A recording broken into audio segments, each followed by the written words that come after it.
The Australian Prime Minister changing pace and changing subjects completely. The Australian Prime Minister was set to meet with Donald Trump on the sidelines of the G7, but Trump left early. Joining me live is former Liberal MP Jason Falinski. Jason, thanks for coming in so early. That was Albo in that car down the Spanish Steps. Well, he stayed opposite the Spanish Steps a few years ago, and I just don't know how you could. Anyway. Bad.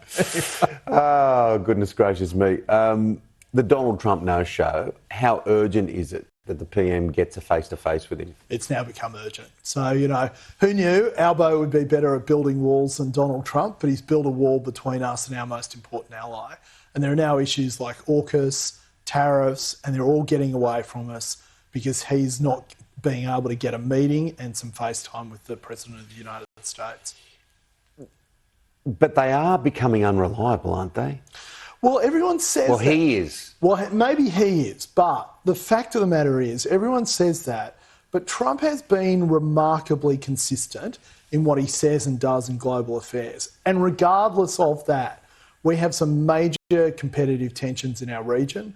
We need all the friends we can get. There is, the United States still has the preeminent armed forces in the world and intelligence networks in the world.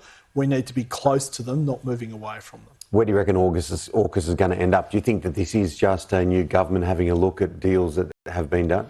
The United States has real problems. The West has real problems. China now has the vast majority of manufacturing capability in the world.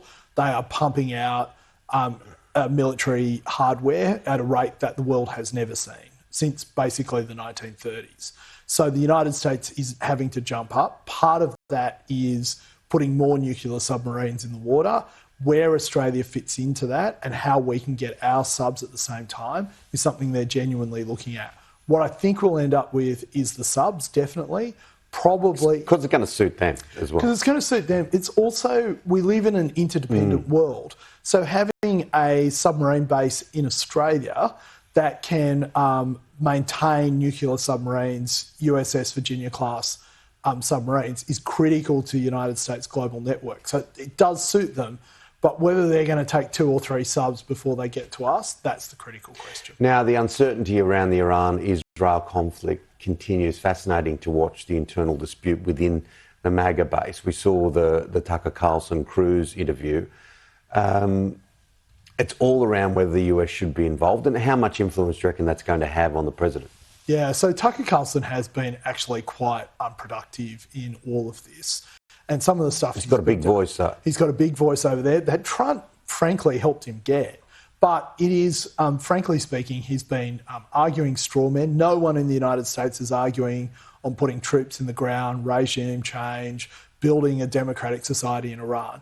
What this military action has is a very specific purpose, and that is to stop Iran from gaining nuclear weapons. And I think there's very little doubt that the United States will use their B-2s to run a raid against the nuclear facilities in Fordow and set them back a few years. And I think that's good for humanity, and I think that's what we should want, quite frankly. Domestically, here in Australia, the Jim Chalmers productivity plans? Yeah. I mean, look, Australian productivity is incredibly important. It has fallen off a cliff. And the impact of that is inflation stayed higher for longer than it needed to. Real wages in Australia dropped by 12% over the last 3 years.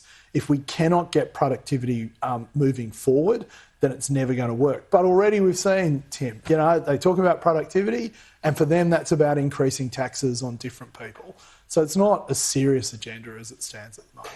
What about, look, your party, the Liberal Party, so much work needs to be done nationally and... This cup needs to have alcohol in it. It's too early for that. You've got to go to school hockey and just tick.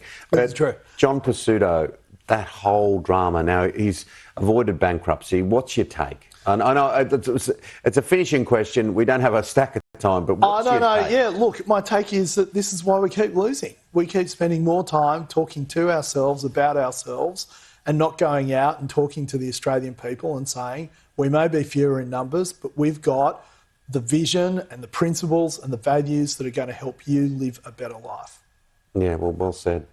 I hope you win at hockey. So do I. Well, I'm not playing, but I know. Hope my team wins. Your family connection. All right.